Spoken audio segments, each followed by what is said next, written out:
I want to steer the conversation a little bit on my turf now, for specs, requirements, and stuff like that.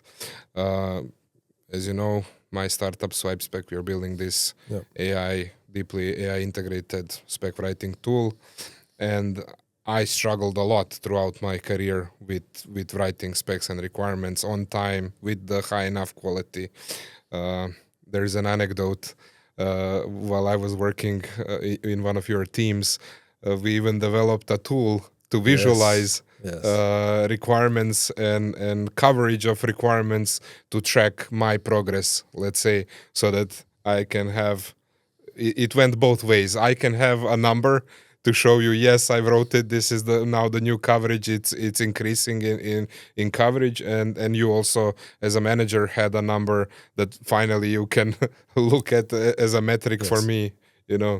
But throughout your career in many different roles you had, is this struggle, this problem that I want to solve with my startup, is that something that you also recognize as an issue? Or it's a huge problem in all industries. And I think if we look back in history, how we came, especially to this kind of dissonance between waterfall development and agile, it's back like sectors, industrial sectors like automotive or aerospace, aviation, and so on, are very strict in many things. Like you are playing with the lives of people, and big amounts of money. So you have to be sure what you're doing. So you have to specify everything. You have to specify how it should work and what should happen when something doesn't work as expected, which is something that is very usually not taken care of in software. And it's for that reason, because it's a very high stakes, potentially human lives also at risk if something goes wrong. So you want to have everything properly documented, specified, reviewed, tested again, your checklist, everything is green, everything is fine. That's why you need proper specs.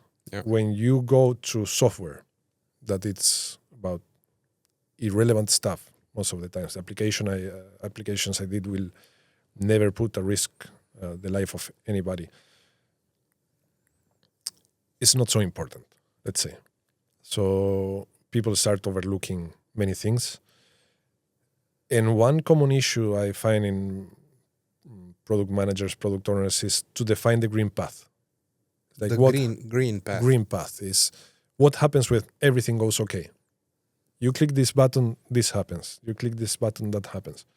What happens when something doesn't work as expected?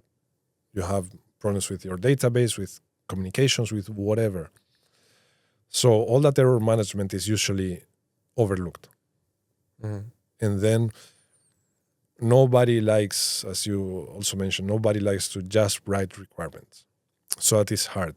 It's a tool that avoids that you just write requirements. That is great. There are people that like it, but most of the people don't. People like the ideation and so on, and write some things, some bullet points, but not go into the nitty-gritty. And having worked in automotive, when you see, for example, functional safety, the amount of requirements you have, the level of details of the requirements to guarantee that things work properly. And that is also, going back to Agile in general, is sure that takes time. Waterfall takes time. If everything is, even if things are specified properly, there are miscommunications and so on. So doing sprints, smaller steps, smaller deliveries, working together with a product owner, product manager, whatever. So you don't write the requirements, you just do it. It's great for a startup. For a POC, for an MVP, that's great. When you start scaling, you cannot continue working like that. So always, in my company now, we are in this tricky position that we are not a startup. We are not a big company. We have some processes. We have to continue improving. Requirements is a solved issue, so we are aware of the requirements. But you need to rely less on the people and more on the system. Yeah. Just because when you go from one developer that is great to 10 developers, not all of them are great. Not all of them have the same idea. There are misalignments. So you cannot rely on the people. You need to rely on processes and so on. So you have to give people their work already processed in a way. You have to tell them what they have to do. Those are the requirements. What you want to achieve technically, functionally, at all different levels. But that is a constant issue. I think it will continue to be until there are proper tools, maybe like yours.